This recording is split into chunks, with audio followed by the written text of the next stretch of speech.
Que adviendrait-il si le secret spirituel le plus profond de l'humanité, celui qui sous-tend toute existence, avait été non pas découvert, mais révélé, pour être immédiatement étouffé dans l'œuf? Nous sommes en 1943. Le corps sans vie de Nikola Tesla est découvert dans la chambre 3327 du New Yorker Hotel.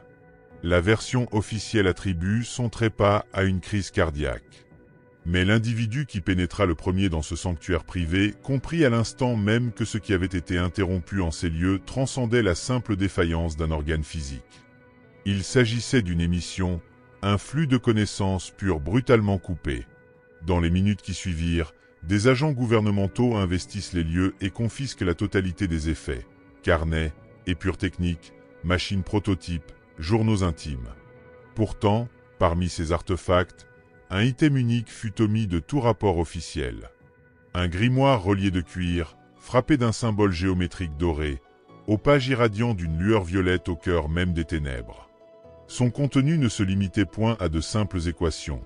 Il encapsulait une fréquence, un schéma vibratoire immémorial, un son cristallisé en forme tangible. Ce n'était point une invention de Tesla, mais une mémoire, un code atavique.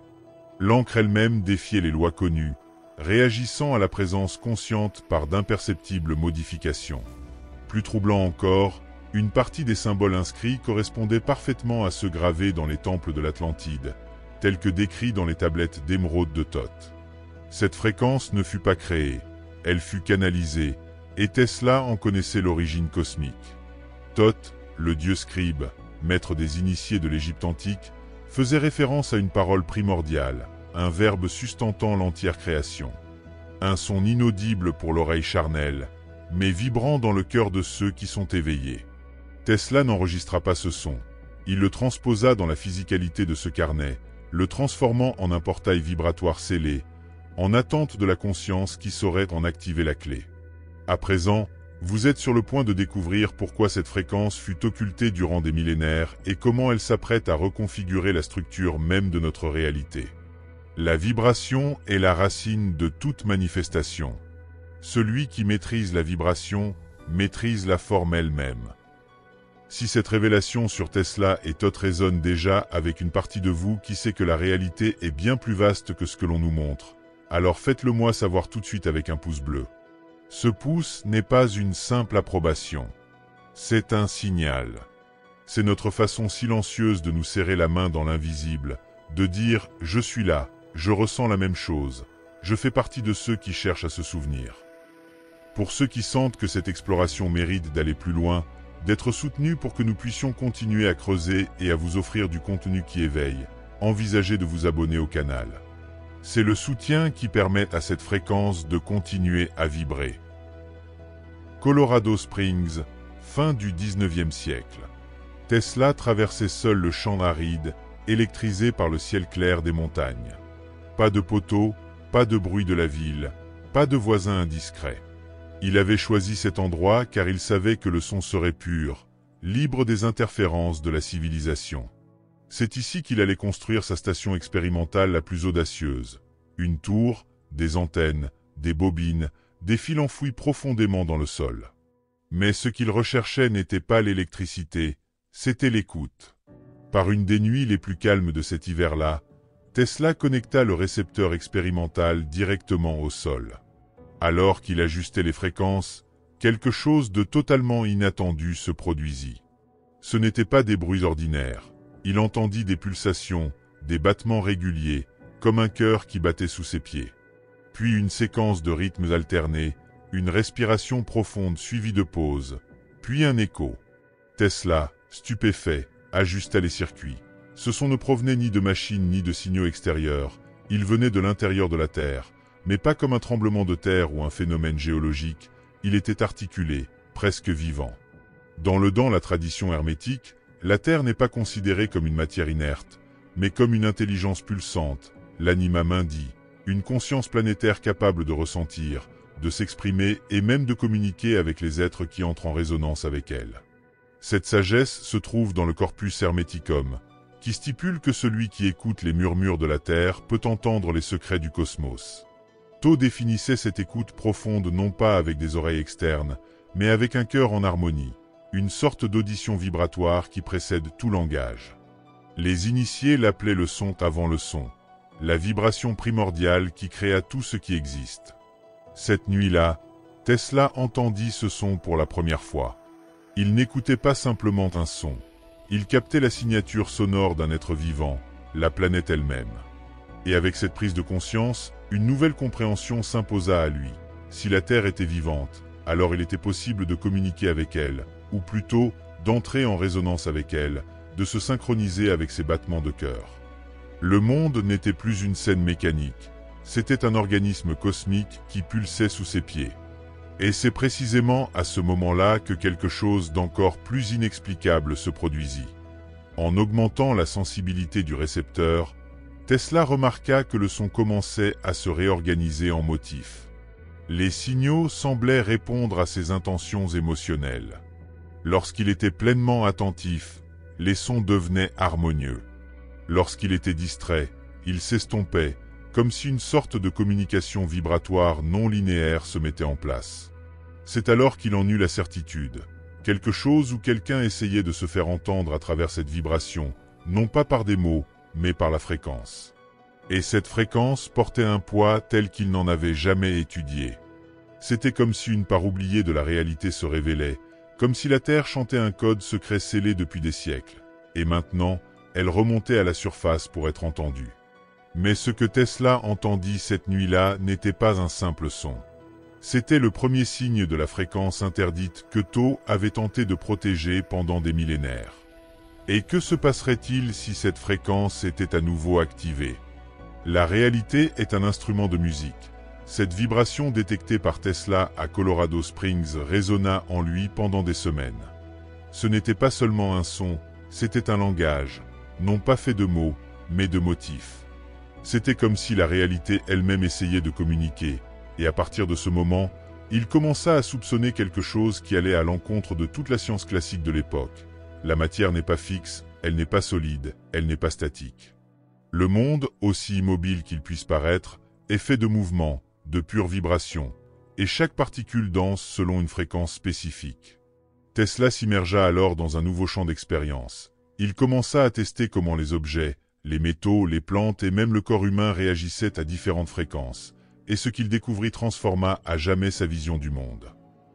Les sentiments génèrent des vibrations, les pensées émettent des ondes, les intentions façonnent des champs invisibles, la colère a une fréquence, l'amour une autre, la gratitude une autre encore. Il réalisa que tout ce qui existe, du tangible à l'invisible, réagit à ces vibrations. L'univers tout entier se comporte comme un instrument de musique. Cette découverte fit écho à un principe ancien des écoles hermétiques. Dans les tablettes d'émeraude attribuées à Tho, il est écrit « L'harmonie est la loi de tout, le son est la clé qui ouvre toutes les portes ». Et ce n'était pas une métaphore, c'était littéral. L'alchimie initiatique enseignait que l'univers est composé de couches vibratoires. Et qu'en apprenant à émettre le ton juste, on pouvait influencer non seulement l'environnement, mais aussi sa santé, ses émotions, son destin. Chaque note vibratoire a une fonction. Certaines fréquences guérissent, d'autres éveillent, d'autres purifient. Mais il existe aussi des sons qui perturbent, qui fragmentent, qui déséquilibrent les champs énergétiques. C'est pourquoi les anciens maîtres insistaient sur le fait que le véritable pouvoir ne réside pas dans l'émission d'un son, mais dans la connaissance de la note précise, celle qui s'harmonise avec le rythme du cosmos. Ce son était appelé la parole créatrice, une vibration ancestrale qui façonne la réalité et vit en chaque être humain. Tesla commença alors à tester sa fréquence personnelle. Dans des états profonds de silence et de concentration, il réalisa qu'en modulant ses émotions et sa respiration, il pouvait modifier le résultat de ses expériences. Les bobines devinrent plus stables, les antennes captèrent des signaux plus clairs, et plus impressionnant encore, les environnements dans lesquels il effectuait ses tests commencèrent à mémoriser la vibration qu'il émettait, comme s'il réaccordait la matière qui l'entourait. Cette prise de conscience le conduisit à une conclusion audacieuse. Si la réalité réagit comme un instrument de musique, alors nous en sommes les musiciens. Mais diriger cet orchestre, mais aussi sa santé, ses émotions, son destin. Chaque note vibratoire a une fonction. Certaines fréquences guérissent, d'autres éveillent, d'autres purifient. Mais il existe aussi des sons qui perturbent, qui fragmentent, qui déséquilibrent les champs énergétiques. C'est pourquoi les anciens maîtres insistaient sur le fait que le véritable pouvoir ne réside pas dans l'émission d'un son, mais dans la connaissance de la note précise, celle qui s'harmonise avec le rythme du cosmos. Ce son était appelé la parole créatrice, une vibration ancestrale qui façonne la réalité et vit en chaque être humain. Tesla commença alors à tester sa fréquence personnelle. Dans des états profonds de silence et de concentration, il réalisa qu'en modulant ses émotions et sa respiration, il pouvait modifier l'issue de ses expériences. Les bobines devinrent plus stables, les antennes captèrent des signaux plus clairs, et plus impressionnant encore, les environnements dans lesquels il effectuait ses tests commencèrent à mémoriser la vibration qu'il émettait, comme s'il réaccordait la matière même qui l'entourait. Cette prise de conscience le conduisit à une conclusion audacieuse. Si la réalité réagit comme un instrument de musique, alors nous en sommes les musiciens. Mais diriger cet orchestre, mais aussi sa santé, ses émotions, son destin. Chaque note vibratoire a une fonction. Certaines fréquences guérissent, d'autres éveillent, d'autres purifient. Mais il existe aussi des sons qui perturbent, qui fragmentent, qui déséquilibrent les champs énergétiques. C'est pourquoi les anciens maîtres insistaient sur le fait que le véritable pouvoir ne réside pas dans l'émission d'un son, mais dans la connaissance de la note précise, celle qui s'harmonise avec le rythme du cosmos. Ce son était appelé la parole créatrice, une vibration ancestrale qui façonne la réalité et vit en chaque être humain. Tesla commença alors à tester sa fréquence personnelle. Dans des états profonds de silence et de concentration, il réalisa qu'en modulant ses émotions et sa respiration, il pouvait modifier l'issue de ses expériences. Les bobines devinrent plus stables, les antennes captèrent des signaux plus clairs, et plus impressionnant encore, les environnements dans lesquels il effectuait ses tests commencèrent à mémoriser la vibration qu'il émettait, comme s'il réaccordait la matière même qui l'entourait. Cette prise de conscience le conduisit à une conclusion audacieuse. Si la réalité réagit comme un instrument de musique, alors nous en sommes les musiciens. Mais diriger cet orchestre invisible, nous devons apprendre à écouter, à ressentir, à vibrer avec précision. Mais toutes les fréquences ne sont pas inoffensives. Certaines ont été cachées pour une raison que nous commençons seulement à comprendre. Et que se passe-t-il lorsqu'on rencontre une fréquence qui aurait dû rester cachée? C'est précisément en réalisant que certaines fréquences avaient été cachées que Tesla commença à orienter ses expériences au-delà des cadres conventionnels. Il savait déjà que chaque émotion vibrait dans une gamme spécifique, mais il souhaitait approfondir. Il voulait trouver la fréquence capable de réorganiser le champ tout entier. Et c'est lors d'un de ces états de concentration absolue qu'il commença à remarquer quelque chose de différent. Lorsqu'il calibra son oscillateur à la fréquence exacte de 528 Hz, l'environnement autour de lui sembla se taire. Non seulement le bruit extérieur disparut, mais ses pensées aussi. Le temps ralentit, puis des images apparurent, mais elles n'étaient pas créées par l'esprit logique. C'étaient des symboles, des scènes, des intuitions, comme des rêves saisissants projetés directement dans sa perception. Au lieu de générer du bruit, cette fréquence généra une vision claire, profonde, intuitive. Les jours suivants, Tesla maintint le même schéma. Chaque fois qu'il s'exposait au champ de 528 Hz, son esprit entrait dans un autre état. Il commença à percevoir plus clairement les émotions des autres. Son empathie augmenta et, plus impressionnant encore, sa santé physique sembla s'améliorer spontanément.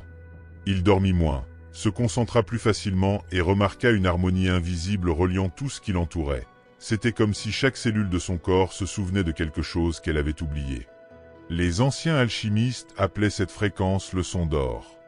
Elle n'était pas seulement utilisée comme un outil de guérison, c'était une véritable passerelle vibratoire. Les prêtres égyptiens chantaient des hymnes spécifiques lors des rituels de régénération, toujours centrés sur cette fréquence. Elle était considérée comme la vibration de l'équilibre, de la restructuration du champ et de la reconnexion à la matrice originelle de la vie. En termes hermétiques, cette fréquence était une manifestation directe de l'amour universel. Non pas de l'amour romantique ou émotionnel, mais de l'amour comme force unificatrice, l'énergie qui restaure le fragmenté, qui dissout la séparation, qui unifie. Tho décrit cette force dans ses inscriptions comme le son qui reconnecte le fragmenté au tout. Elle enseigne que le chaos n'apparaît que lorsqu'il y a perte de fréquence, et que le retour à la vibration originelle permet la guérison sans contact, la régénération sans effort, la réintégration sans conflit, tout cela grâce à l'harmonie du son. Tesla, en faisant l'expérience directe, a compris que la pensée n'est pas seulement une idée, c'est une onde vibratoire. Et lorsque cette onde est guidée par la bonne fréquence, elle non seulement atteint les autres, mais les transforme.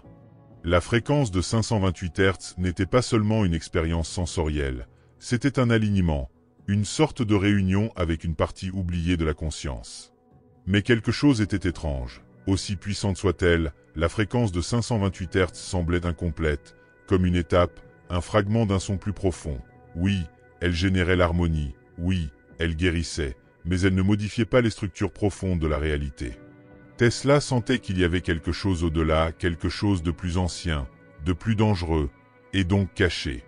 Cependant, 528 Hz n'était qu'un fragment, une ombre de la véritable fréquence interdite, celle qui pouvait altérer la structure même de la réalité. Les nombres qui ouvrent les portails, 3, 6, 9. Tesla savait que l'univers s'exprimait non seulement par les vibrations, mais aussi par les nombres. C'est alors qu'il s'immergea dans un schéma qu'il accompagnait depuis sa jeunesse. Les nombres 3, 6 et 9. Pour beaucoup, de simples nombres, pour Tesla, la clé de la création. Tout commença lorsqu'il remarqua que certaines combinaisons produisaient des effets inhabituels. Lorsqu'il réglait ses appareils par multiples de 3, les résultats changeaient. Lorsqu'il ajustait ses heures de travail par cycle de 6 heures, son esprit s'aiguisait. Et lorsqu'il organisait ses notes en série de 9 colonnes, les intuitions lui venaient plus facilement.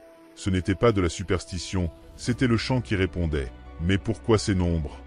La réponse résidait dans quelque chose d'ancien. Thoth, le scribe des dieux, avait noté que la création se manifeste sur 3 plans, matériel, mental et spirituel. 3 mondes, 3 vibrations primordiales. 3 représente la naissance de toute forme. 6 est le champ où cette forme trouve son équilibre. Et 9, le point où tout retourne à sa source. C'est la spirale de la conscience qui complète son cycle. Cette même structure apparaît dans les pyramides de Gizeh, où chaque mesure, chaque angle, chaque alignement obéit à des multiples de ces nombres. Le temple de Luxor, le zodiaque de Dendera, les chambres secrètes de Saqqara, tous incorporent ce code, non pas comme décoration, mais comme architecture vibratoire, comme si les lieux sacrés étaient des instruments d'harmonisation entre les mondes. Tesla testa cela avec sa propre respiration. Il inspirait en comptant jusqu'à 3, retenait sa respiration pendant 6, expirait pendant 9. Ce qui semblait être un exercice simple devint l'ouverture de portails. Sa perception s'élargissait, ses souvenirs s'approfondissaient, et il commença à remarquer qu'en répétant cette séquence pendant 9 cycles, quelque chose se produisait avec le temps. Les heures semblaient s'allonger, les secondes ralentir. Et puis il vit, non pas comme une illusion, non comme une imagination, mais comme une fenêtre ouverte. Un calendrier se forma sous ses yeux. Des dates qui n'étaient pas encore arrivées apparaissaient comme des marqueurs. Des noms, des villes, des événements, certains familiers, d'autres à venir. Et le plus effrayant n'était pas ce qu'il voyait dans le monde extérieur, mais ce qu'il voyait en lui-même. Et en appliquant ces nombres au temps, Tesla vit des dates futures se dérouler sous ses yeux, y compris le jour de sa propre mort. Mais quelque chose dans cette révélation semblait incomplet, comme si cette date n'était pas écrite, mais programmée. C'est alors que Tesla réalisa que le temps, le corps et la matière ne sont pas des entités fixes, ce sont des champs vibratoires en constante évolution. Et s'il existe un langage capable d'influencer tous ces champs simultanément, c'est la résonance. Tesla devint obsédé par une expérience spécifique. Son petit oscillateur mécanique, un appareil qui tenait dans la paume de sa main, mais qui détenait une puissance énorme. Lors d'un de ses tests, il le fixa à la charpente métallique d'un bâtiment en construction et commença à générer des impulsions rythmiques presque imperceptibles à l'œil nu. Au début, rien ne se produisit, mais au bout de quelques minutes, l'échafaudage se mit à vibrer, des boulons se desserrèrent et la structure entière trembla comme si elle était sur le point de s'effondrer. Ce n'était qu'une boîte à chaussures, et cela n'avait aucun sens en physique conventionnelle, mais c'était parfaitement logique selon les principes hermétiques. Selon Thoth, tout ce qui vibre peut être commandé, mais seulement si votre vibration est égale ou supérieure. C'est la résonance. C'est lorsque 2 corps, 2 consciences ou 2 mondes partagent le même son intérieur et peuvent donc communiquer directement, sans parole. En alchimie traditionnelle, on appelle cela la sympathie, non pas au sens émotionnel du terme. C'est une syntonie invisible, une harmonie qui transcende la distance, le temps et la forme. C'est ainsi que certaines plantes soignent des organes spécifiques. C'est ainsi que certains mantras brisent les blocages émotionnels. C'est ainsi qu'un regard peut apaiser la douleur parce que tout vibre, et ce qui vibre en harmonie fusionne. Tesla comprit alors qu'il n'avait plus besoin d'utiliser la force, plus besoin de briser les barrières. Il devait trouver la fréquence exacte qui transforme chaque obstacle de l'intérieur, comme une note qui accorde un verre de cristal jusqu'à ce qu'il vibre et se dissolve sans résistance. Mais sa plus grande découverte restait à venir. Il voulait savoir si la Terre, la planète entière, possédait aussi un son, une tonalité fondamentale, un cœur vibratoire. Et si c'était le cas, que se passerait-il si quelqu'un pouvait vibrer à l'unisson avec elle? Et lorsqu'on découvre la fréquence de résonance de la Terre, ce qui se produit défie toutes les lois de la physique, car la planète non seulement réagit, mais se révèle, et ce qui est révélé change tout. Visualisation, le laboratoire oublié de la création.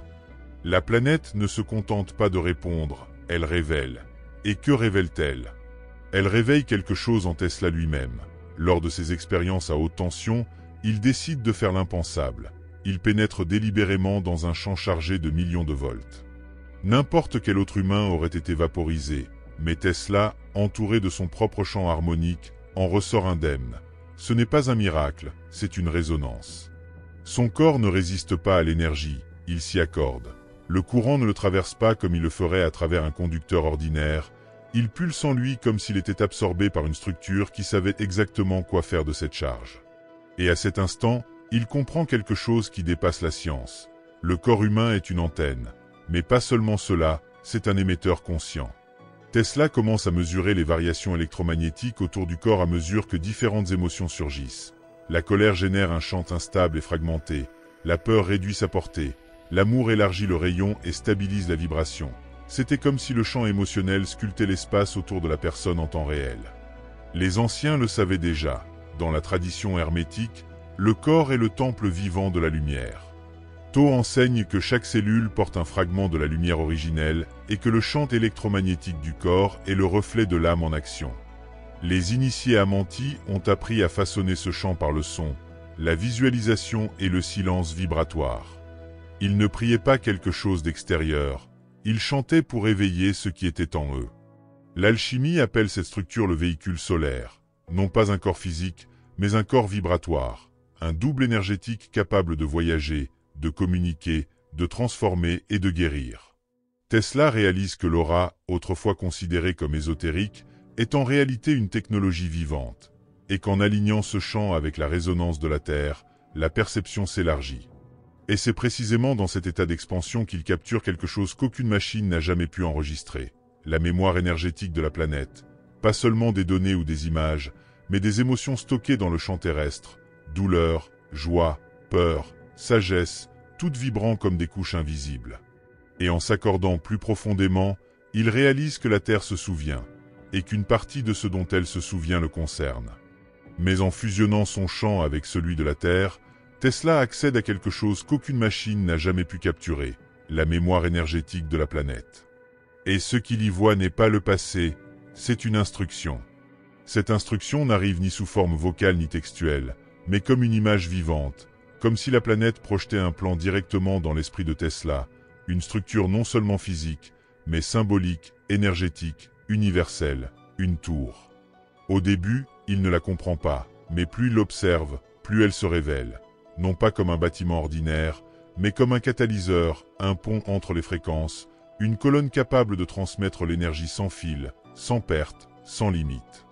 Mais surtout, avec un détail essentiel, elle vibre en synchronisation avec le champ émotionnel de celui qui l'active. Tesla comprend enfin que l'esprit n'est pas seulement un lieu de pensée, c'est une station de transmission. Visualiser n'est pas rêver, visualiser c'est coder. Lorsqu'il visualise une machine, il ne la crée pas de toutes pièces. Il s'harmonise avec quelque chose qui existe déjà sur le plan vibratoire et qui, par la clarté, se manifeste sur le plan matériel. Ce principe est décrit par Tho comme le regard du faucon solaire, la capacité de voir au-delà de la matière et de façonner l'invisible avec précision. Les grands initiés n'avaient pas besoin d'outils, ils avaient besoin d'une vision claire. L'alchimie appelait cela la génération mentale. L'invisible est d'abord construit dans le champ vibratoire, puis il se solidifie en réalité. Tesla commença à comprendre que nombre de ses inventions n'étaient pas des créations mentales aléatoires. Elles arrivaient toutes faites, car il les avait déjà vues, non pas avec ses yeux physiques, mais avec l'antenne interne de son propre corps. Et cette tour, cette structure, était la plus puissante de toutes, car elle ne transmettait pas seulement de l'énergie physique, elle transmettait une intention. Mais cette même tour portait aussi un avertissement. Et dans un de ces états d'expansion mentale, il vit une tour qui pouvait libérer ou contrôler toute l'humanité. Tout dépendrait de qui serait le premier à se connecter à la fréquence interdite. Et Tesla le savait. Fort de cette certitude silencieuse, presque prophétique, il s'éloigna des projecteurs. Il s'éloigna des applaudissements et des chairs universitaires, et s'immergea dans un silence fertile. Mais ce silence n'était pas vide. C'était un laboratoire secret où son esprit non seulement créait, mais se souvenait. Tesla cessa de construire des machines. Il commença à construire des portails vibratoires, des instruments qui n'émettaient pas seulement des ondes, mais connectaient les dimensions de la conscience. Sa première création de ce nouveau cycle fut l'amplificateur de conscience. À première vue, il ressemblait à un simple condensateur relié à un champ oscillant. Mais une fois activé, il créait un état de perception élargi où le temps et l'espace se dissolvaient. L'esprit de l'utilisateur s'élargissait comme s'il traversait des couches de réalité jusque-là invisibles. C'était comme si les pensées cessaient d'être de simples idées pour devenir une présence vivante et tangible. Peu après, Tesla développa le résonateur émotionnel, un instrument sensible au champ vibratoire humain. Il n'émettait pas seulement du son, il traduisait les émotions. Lorsqu'il était touché par une personne déséquilibrée, le son devenait rauque, presque maladif. Mais entre des mains calmes, il vibrait comme un chant cristallin. Tesla commença à tester sa théorie selon laquelle la musique n'est pas seulement faite de notes, mais d'états de l'âme. Il était possible d'entendre une intention, de ressentir une pensée. Le point culminant de ce voyage fut le synthétiseur de rêve, un appareil qui se synchronisait avec les ondes cérébrales en état paradoxal et ajustait la fréquence vibratoire du sommeil. Les effets furent immédiats. Les personnes rapportèrent des rêves lucides avec des symboles inconnus, des rencontres avec des êtres de lumière et des sensations de guérison cellulaire. Certains se réveillèrent en pleurs, d'autres avec des idées et des réponses qu'ils n'avaient jamais explorées. C'était comme si ces machines ouvraient des portails vers d'autres strates du soi, des régions de l'inconscient collectif, décrites uniquement par les maîtres de la tradition hermétique. Mais tout cela éveilla en Tesla quelque chose de plus profond que l'euphorie de la découverte. Il commença à ressentir de la peur, car il réalisa que le même instrument qui amplifie peut aussi emprisonner. Si ces machines étaient utilisées par quelqu'un animé par un désir de contrôle, elles ne libéreraient pas les gens, mais façonneraient la conscience. Elles pourraient altérer les émotions, manipuler les pensées, implanter des idées telles des pièges invisibles déguisés en guérison. C'est alors que sa crise commença, et il se souvint des mots murmurés dans les tablettes. Tout pouvoir sans le cœur devient une chaîne. Dans la tradition hermétique, aucune technologie n'est neutre.